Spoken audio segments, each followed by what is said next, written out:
This is my review of Dr. Stone, Chapter 119, Science Soldiers. And so they finally have Kaseki, and they're gonna wake him up, but then they realize he has a poop hole on his back. Yep, big-ass piece of stone is missing from him, which, of course, is in the shape of a giant turd. Because why not? A little disappointed in the series for going with such a crude joke like this. Also disappointed in Senku, thinks it's perfectly fine to wake him up missing that big a chunk.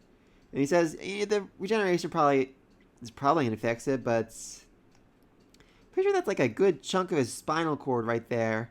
They might not put back together properly, which would be very, very bad. Anyway, thankfully Taiju managed to show up right then and there with more stone pieces. Because as it turns out, he doesn't need freaking oxygen tanks to go diving into deep underwater ocean and carry back rocks. Because of course he freaking doesn't. He's freaking Taiju. You gotta love this line, though. I think I'm finally getting it. You and dear Taiju seem to be polar opposites, but the reason you get along so well is you share the same resilience in the face of adversity. So then after a few dozen or 100 more trips, Taiju managed to get all the stone pieces, and Kaseki is revived! And he's doing a little dance. He's happy. He's giddy. And he's happy. He's giddy. He's doing a little dance here. Said it was...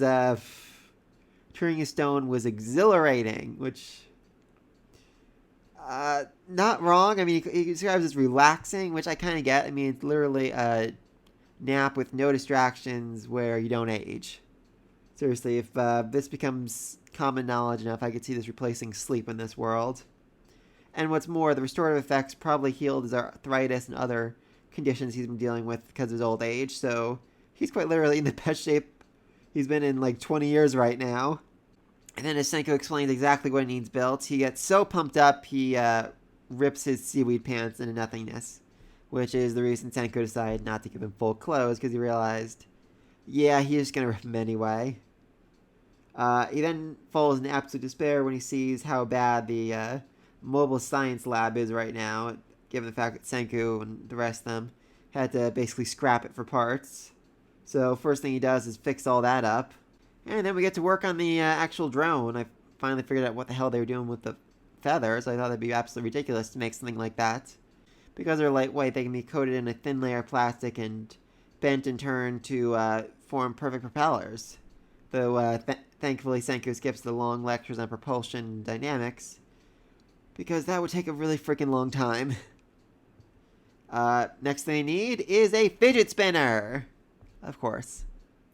But the truth is, they don't actually need a fidget spinner. They just need the ball bearings that make fidget spinners possible. Which, of course, were the brainchild of the great and powerful Leonardo da Vinci. Though Jen only knew him as a painter, which is a little sad. Thought Jen was smarter than that.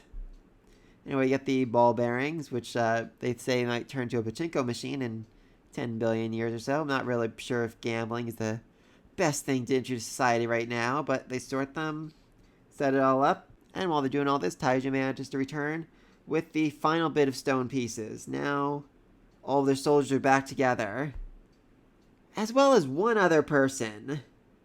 And seriously, this person couldn't look more mysterious if they tried. I mean, the face covering the eyes, the mysterious expression, all that, this just screams, I am important. When you wake me up, I'm going to reveal important secrets about the world. No idea who this is, but I think it'd be interesting if they were like first, second generation after Senku's father landed.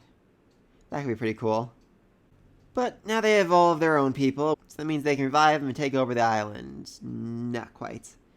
Yeah, so unfortunately, if they waited that long, sooner or later their little cave-in would be discovered, and they'd all essentially be killed.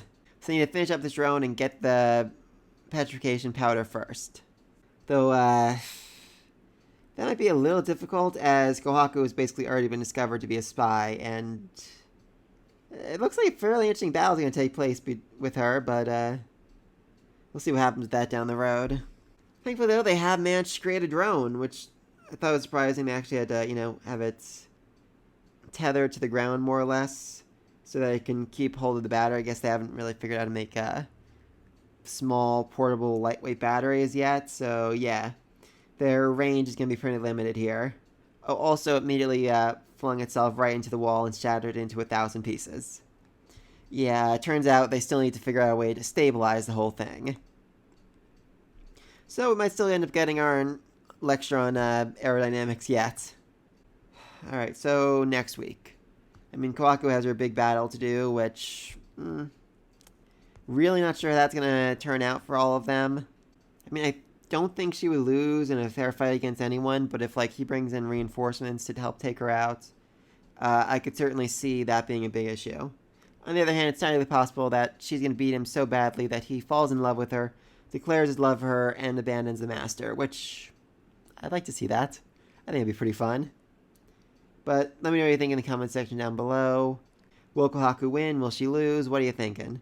Be sure to like, subscribe. Till next time, peace.